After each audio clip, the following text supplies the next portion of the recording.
I've got a giant cold sore. She's got a sore rib. Why am I eating while I'm talking? Make it my mission to be fully present. Iron Energy stuff is going crazy. We're actually making a difference, and that's when things need to change. What is going on, YouTube? So I'm just gonna show you guys, because then I don't have to feel bad about it. I have a cold sore. Oh, it's pissing me off.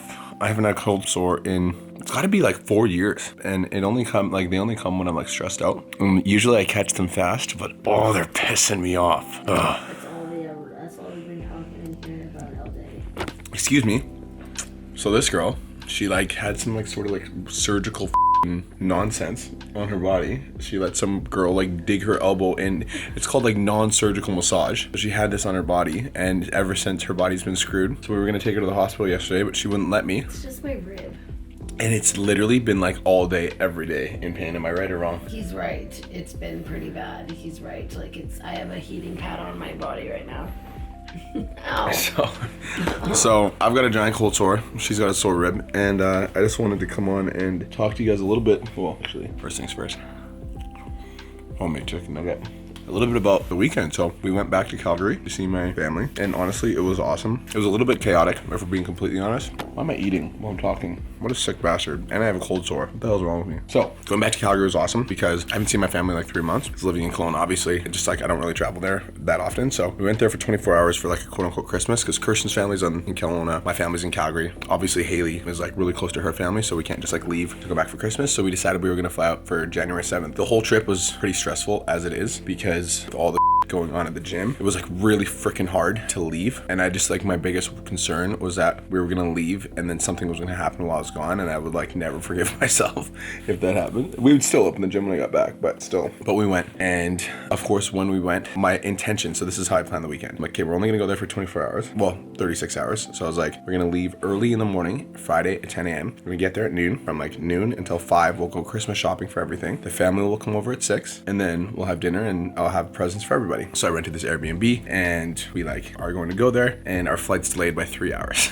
So we were supposed to get there at noon. We ended up getting there at 3, and then Kirsten's rib ended up hurting really, really, really bad, and to the point where it was like unbearable. So we were like, okay, like we need to go like get this checked out. So we went to the doctor's office, and it was really painful. So we ended up going to the hospital first. Kirsten was like, you can't go to the hospital because we're gonna have to cancel family dinner. So let's just go get an ultrasound. So we left the hospital. We went to go get an ultrasound, and it was like 5 p.m. by this point. So I like texted my family. I'm like, don't come over till 6:30. I didn't have any Christmas presents for them. Kirsten was in excruciating pain.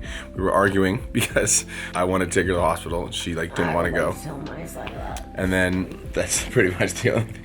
She didn't want to go to the hospital. I thought she should go to the hospital, so we got into an argument. And then went to the mall, and I like realized like at this point it was like 5 p.m. I was like, there's no way that I'm gonna be able to buy my family Christmas presents, because I just didn't have time. So I just took out $2,000, and I was like, I'm just gonna give $200 per person.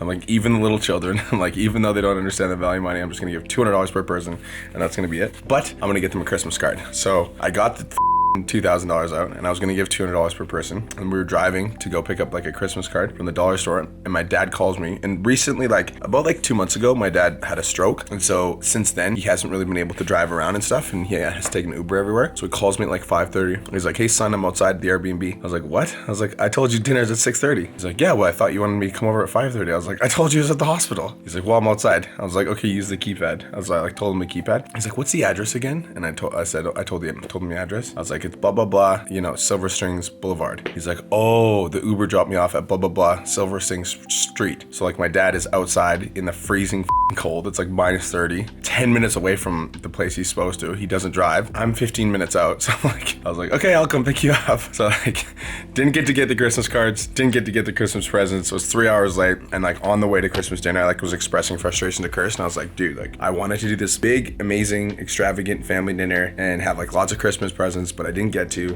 And then like while I was expressing my frustration, I was like, the biggest thing though that my family wants is they just want to spend time with me. Like they just want to be fully present. So I decided that I was gonna make it my mission to be fully present the entire family dinner, and just like enjoy everyone's presence, like making sure that I'm talking to each individual and like seeing them, and just seeing them, just noticing them, and just like appreciating them, because I think that's what they really wanted. So that's what we did. Kirsten was in excruciating pain, right babe? Yeah, I took some ibuprofen and had a heat pad and I felt better, and so I actually had a lot of fun. Like, but I just sat in this one spot the whole time. Legit, she did not move. I didn't move the whole time. Like my entire family was, so we rented a big Airbnb. So the reason, I just want to kind of caveat that too, the reason we rented an Airbnb and we didn't have dinner at my family's house is because my family's lower income, and so they don't really have a big house. There was like 15 people, so having 15 people in a trailer obviously would be like hard, and it would just be crammed and stuff. And so for me, it's like whenever me and Chris do stuff like that in Calgary, we usually rent an Airbnb and host the family. The good news is that we won't have to do that for very much longer, because we are going to be getting my family a house in Kelowna, which I'm super excited for. Alicia's done the dinners a couple times too, but that's why we didn't want to keep doing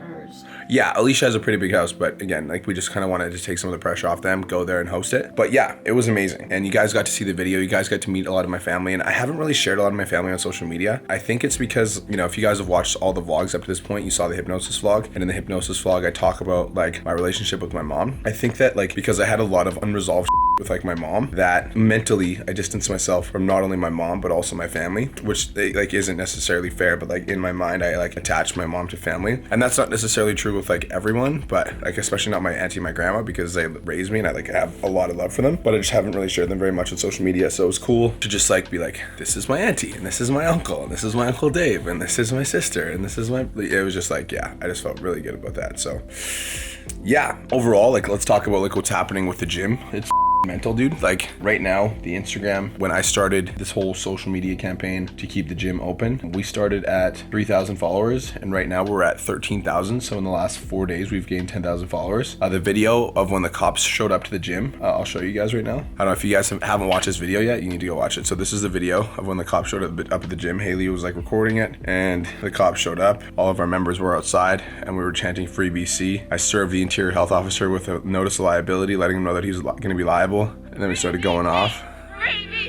It was crazy.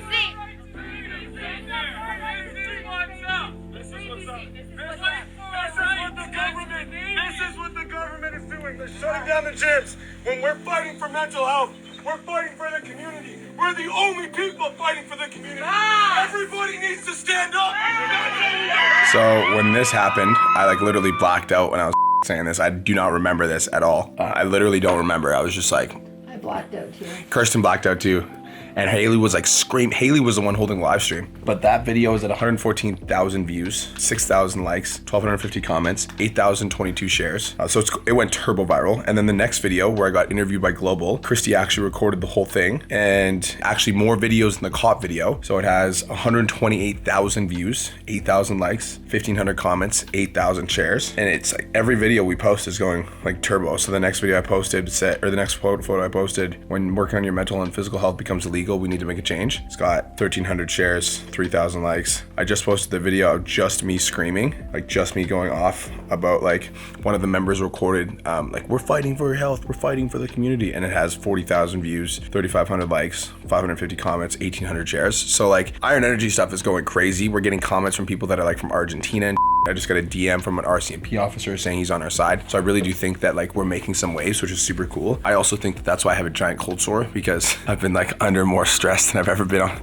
in like the last like 3 years. So my body's just like, what the are you doing? But yeah, that's the update, you guys. Number one, because I always talk about like one key piece of value, or like I want to give one core piece of value in every YouTube episode, is social media changes the game, and social media levels the playing field. This last week, being on social media and really running the Iron Energy account and kind of like managing and directing the traffic, it is crazy what you can do with social media when it's used properly. And right now I'm like leading a movement where like we got 500 of our members to email city council, and then we got 500 of our members to call the mayor's office, and then we got 500 of our members to comment on West Kelowna's Instagram, and then 500 of our members to DM Interior Health, and 500 of our members to comment on the Premier's Instagram page. And it's like we're actually making a difference, and I think that social media levels the playing field. And I think that the reason that the Iron Energy movement is as big as it is right now is because like politicians don't know how to use social media, because they're the baby boomers, they're older than us, and so social media really is going to be the reason that things start to change. And it's super crazy to me that I'm even involved in this, because I've like never ever been involved in politics ever, but when it infringes on my rights and freedoms and my family's rights and freedoms and my daughter's rights and freedoms, who can't go to school unless she's an essential worker, like at that point, like that's when things need to change. And so I'm super proud and happy to be part of the change. And